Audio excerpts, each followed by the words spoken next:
This is the Diesel Queen. I have some exciting news for you. This March, when you buy a diesel decoder, you will get exclusive access to a question and answer panel with me personally. This is going to be limited to only the people that buy diesel decoders. I'm looking forward to that. I'm looking forward to talking to you guys. In addition, you will also be getting 6 months of completely free access to the diesel repair platform, which is called the Wikipedia of truck repair. And on top of that, you will also be getting a voucher to go to one of our top training classes in the United States. It's an in-person training class. This only lasts through March, and it's only available with the people that buy the Diesel Laptops decoder. Don't wait.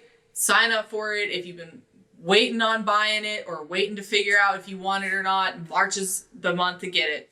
Well, again, thank you everyone for coming back to another episode of the DL here. And this is one where we're going to talk about associations. So associations are part of any industry, and they're critical to how we function, right? So the interesting thing about associations is oftentimes all your competitors are in the same association as you. And that's not a bad thing. That's a good thing, because you all have equal goals, things you're trying to accomplish, agendas to push through, and things that need done to make not only your business stronger, but the rest of your businesses.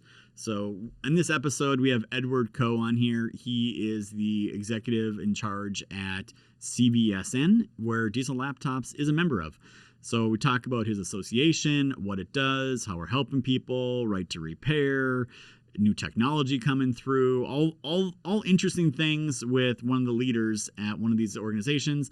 And they are one of the parties that put together HDAW, which is the biggest heavy duty aftermarket week, is what HDAW stands for. One of the biggest events of the year, which just happened before this recording. So sit back, enjoy. I think you'll appreciate the conversation. And they're a bunch of great guys. If you're in the space at all and you've never been to heavy duty aftermarket week or not a part of any membership association to do with truck parts, definitely check out the guys over at CVSN. So thank you again.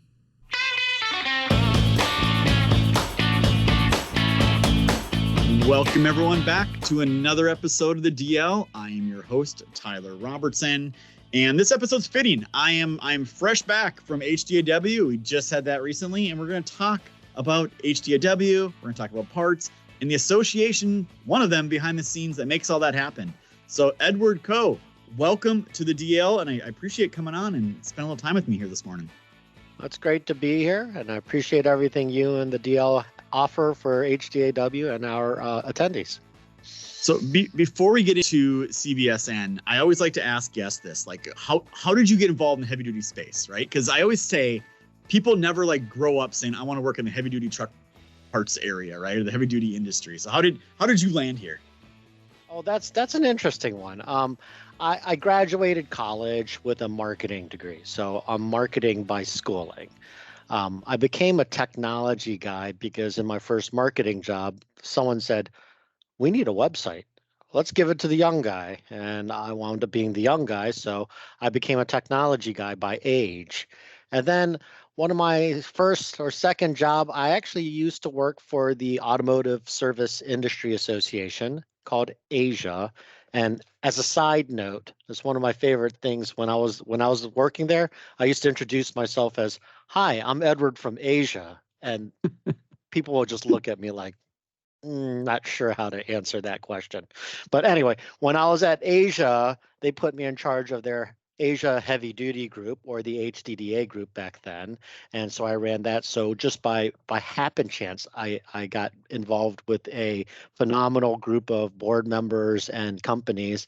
And since then, I've always kind of stayed true to the technology, marketing, and heavy duty side of the industry. Yeah, I love asking that question because everyone's like, well, I kind of accidentally got here. Now that I'm here, I love it, right? Like I got kicked out of college. That's why I ended up in the HD industry. So we all have our past that lead us here to these things. So let's talk a little bit about CVSN. Diesel Laptops is a member of this organization. Can you talk a little bit about who it is and what you guys do out there? Yeah, absolutely. We are the trade association that represents the independent aftermarket parts channel for the heavy duty industry. So there are other great associations out there that represent the aftermarket, that represent manufacturers, but our members are suppliers and distributors and business solutions or services providers, because all three of them contribute significantly to the success of this channel, and that's who we represent. So you represent the people that are selling the parts, essentially distributing the parts out there. And it's funny because we got Beth Barkovich over here. She used to work at HDMA, and she calls them distributors. I worked at a dealership. I consider myself a retailer. So we have all these different words and terminology in our space. So you have all these people out there, and how is your organization supporting them, and how many members do you guys have? I guess would be the other question with that. Right now we represent over 350 distributors. That represents over 2,000-ish locations across the country, and we have plenty of ways to grow. But when you start talking about what do we offer and what areas of their business, this is really always kind of tricky, because what a trade association is supposed to do is bring everybody together and get an industry, what I would say, up to par, up to a level where they can then be successful in their specific craft. So sometimes trying to accomplish a large task like promoting the industry, bringing in new people, things like that, it is very difficult as a small distributor in Kansas. But if you get together and you collaborate with your peers across the country, you can then solve those questions or pool resources and time and brain power all together and develop something that actually helps everybody. I like to use the old Darrell Waltrip term, co-opetition, because really, even though you are competing every day against the same people who are members of CVSN, you're also cooperating with them to find ways to get yourself to a level so you can still win the race. Yeah, no, we have that in our space too, in the diagnostic tool space, right? So some of my some of our vendors that we deal with, we're actually competitors with, because we sell our individual products, we cross sell each other's. It happens, but it's that cooperation that happens between the competitors. So great terminology that you use there. I gotta imagine I'm just spitballing here, right? Guessing, but I gotta imagine one of the big trends is everyone going digital, right? Like I think the whole heavy duty space and selling parts, everyone talks about e-commerce and doing things. HD retailers are typically more brick and mortar. They got their delivery vehicles, their set area. Are you seeing more and more of your members talking about it or thinking about it or trying to do things along that? Or is that not really even on the radar at this point still in that space? I think if you're not in the technology space, you're definitely moving backwards right now. Tyler, both you and I are technology people by training, and just inherently we think that way. But I think everybody else is still trying to figure out exactly where the competitive advantage will be and what is the ratio of expenditure to success, that return on investment that people really need to figure out. Technology is one of our 4 primary pillars at CVSN. So I like to talk about it, and I can talk about it endlessly, but there's so many ways that our association can help companies and the industry as a whole, and like I said, get to that level of where they can actually start putting information online, and how the companies want to do that from there. That's their competitive advantage. Yeah. So do you see when they talk about wanting to digitize and sell online, are they talking about like public facing websites? I want to sell all over the United States. Or are they more focused on, hey, I got my territory, I got my area. I just need a B2B platform where these guys can log in and put orders in and look up things and not have to call my parts guy every time? Or is it a mix of the both? Where do you see that conversation usually going? Yes, is the answer. If the companies are looking at any which way, and I think you simplify it to some sort of B2B or B2C platform, but realistically, it goes beyond that. It doesn't even have to be through a platform. It could be a direct integration. Any way systems talk to each other is the technology side, but every customer, every supplier, no matter which role you're in, you're looking for easier ways to be doing business with your partners and becoming more sticky with them. Yeah, it's like, I'm obviously knee deep in it over here because we're trying to help people find parts quicker because we really consider ourselves an efficiency company, right? We want to help people be more efficient, get that truck back on the road as quick as possible. And I can give them all the tools and the training and all the things they need, but then they need to secure a part. And that whole space works like it has like the last 50 years. People are picking up phones, making phone calls, who's got it, crossing it. A lot of it can't be done online. A lot of people are trying to put it online. So just for the audience listening, there's a lot of moving pieces. It sounds easy, right? Like we all use Amazon every day. Like no problem, go in here and buy a thing. It's way more complicated than that in the HD space. Automotive is obviously ahead of what we're doing in that space, but it's going that way. So I think you mentioned earlier like 4 main pillars. We're talking about technology. Can you kind of walk us through like the other main pillars that are involved? Yeah, sure. I think one that everyone talks about is the legislative pillar that we have. That involves right to repair. Everybody, needs to understand that without the right to repair, consumers are kind of stuck with one channel, not both channels, that they can obtain their parts and their repairs. So being able to uh, basically create legislation that allows the opening of that option to the consumer is very important for our industry. But beyond that, there's so many other regulatory laws out there and rules that our members kind of know are out there, but don't really know. So it's our job as an association to make sure that whether it's a health related regulation, a labor regulation, environmental, these are all areas that there's stuff going on in DC or in the state level or the local level that are creating challenges for our members, and sometimes they're unfair, and it's our job to help the governments understand what's unfair, what's fair for our industry, and help us move that forward. That would be our legislative pillar. So we have the other 2 pillars. One is the industry awareness. I kind of hit on this earlier, where you're really trying to find ways to elevate the industry across the country or the countries that we represent. So right now, I don't think heavy duty is quite as sexy as an Amazon or a Google. We're not going to be putting out a commercial with a bunch of babies during the Super Bowl. That's just not who we are, what we can, the audience that we're looking for. So we need to find ways to really explain how great of an industry we're in, how important, absolutely important we are to the economy. And, someone mentions how we likens the trucking industry to the power grid, because without trucks, everything stops. So being able to present that is what our industry awareness committee does. And then our last committee is education. And this is all about making companies and their people better employees, smarter employees, and really finding ways to innovate and bring different ideas to the business that helps them compete in a more successful way. Yeah, I mean the irony is not lost on me here as I'm listening to you go through this. I'm like, man, these are kind of the same things we do: educate our diesel techs, talk about the interesting things going on, what's going on the legal side, technology, right? So very, very similar paths and everything. And I think the key to any strong organization, and obviously CVSN is a very strong one when you got more than 2,000 locations out there that are involved.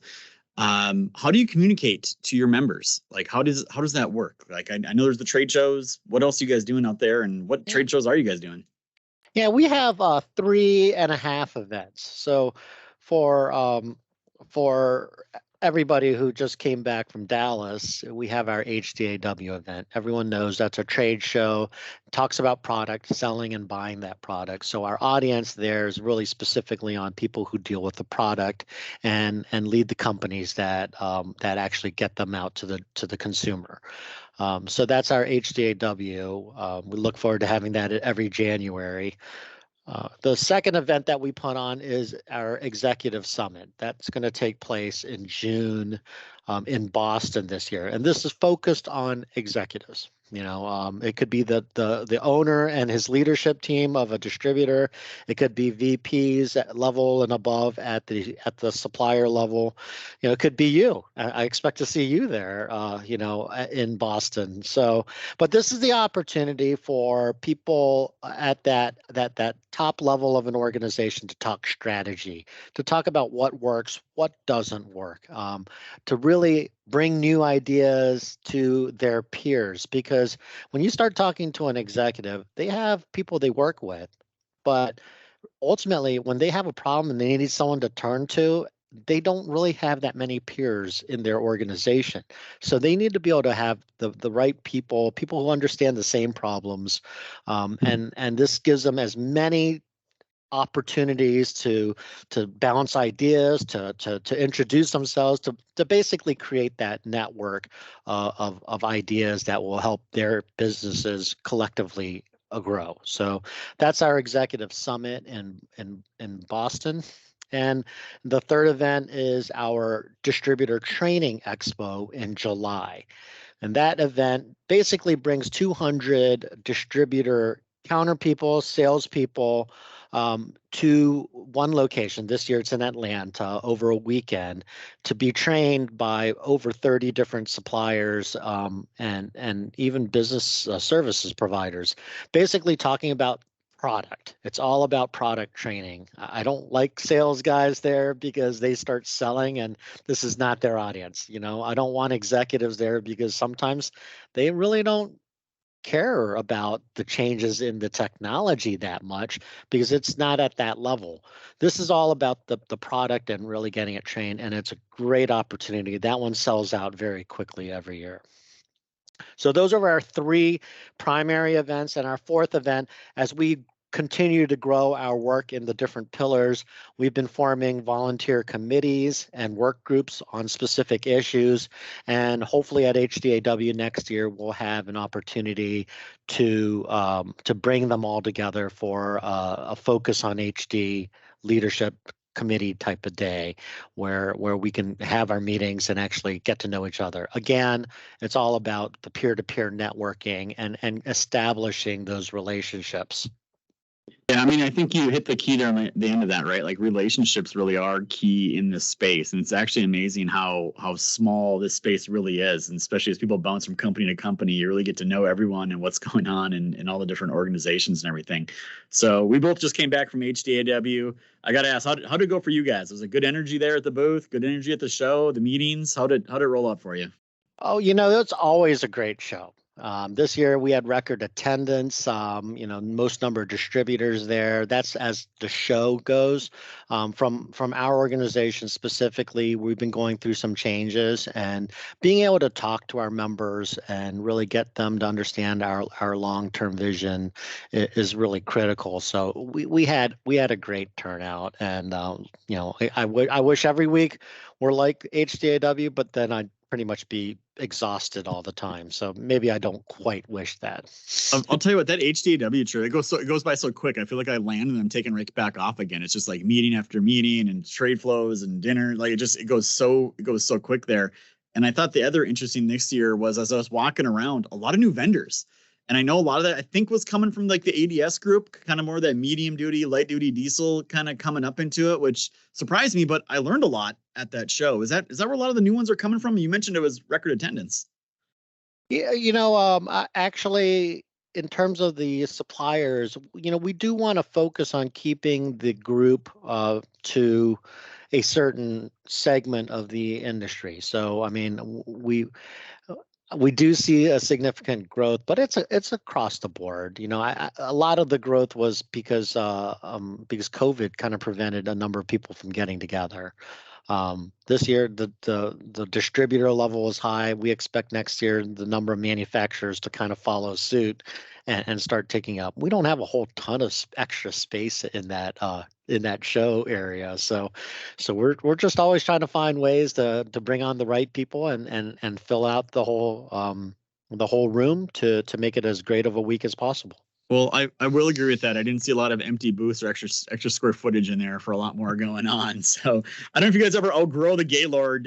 That's a huge place for the audience that's never been there before. It's like a city inside a city, essentially. It's just a great atmosphere, a great event, and everything there. And I spoke at service opportunity learning days or sold. I was asked me one of the panels there again. So there's a lot of things going on during that whole week beyond just the expo floor that if you're involved in the heavy duty parts industry at all, need to go check it out. It's definitely a great event going on there.